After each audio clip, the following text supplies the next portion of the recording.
बिस्मिल्लाहिर्रहमानिर्रहीम। आज की इस वीडियो में मैं आप लोगों को वो प्यारी सी वीडियो दिखाने जा रहा हूं जिसमें आप लोग देखेंगे कि पुलिस अफसर ने साद रिजवी साहब को मिलने के लिए अपनी जान की परवाह ना की, बल्कि चलती गाड़ी के आगे से गुजरकर साद रिजवी साहब से मुसाफा किया। आप लोगों को वो प्यारी वीडियो दिखाने से पहले इस वाक़े की मुकम्मल डिटेल भी बताता चलूँ कि ये वाक़या उस वक्त पेश आया जब साद रिजवी साहब कराची से दौरा बलूचिस्तान के लिए रवाना हो रहे थे कि एक पुलिस अफसर ने साद रिजवी साहब की गाड़ी को देख लिया। और जब उन्होंने साद रिजवी साहब को देखा तो अभी साद रिजवी साहब की गाड़ी मुकम्मल तौर पर नहीं रुकी थी कि पुलिस अफसर गाड़ी के आगे से गुज़र गया और अपनी जान की परवाह न की और हाफिज़ साद हुसैन रिजवी साहब से मुसाफ़ा और मुलाकात की। आप लोगों को वो प्यारी वीडियो दिखाने लगा हूं, लेकिन वो वीडियो दिखाने से पहले आप लोगों से एक छोटी सी रिक्वेस्ट है।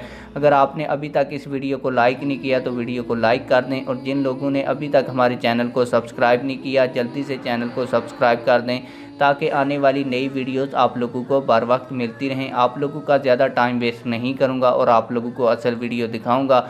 आइए असल वीडियो देखते हैं।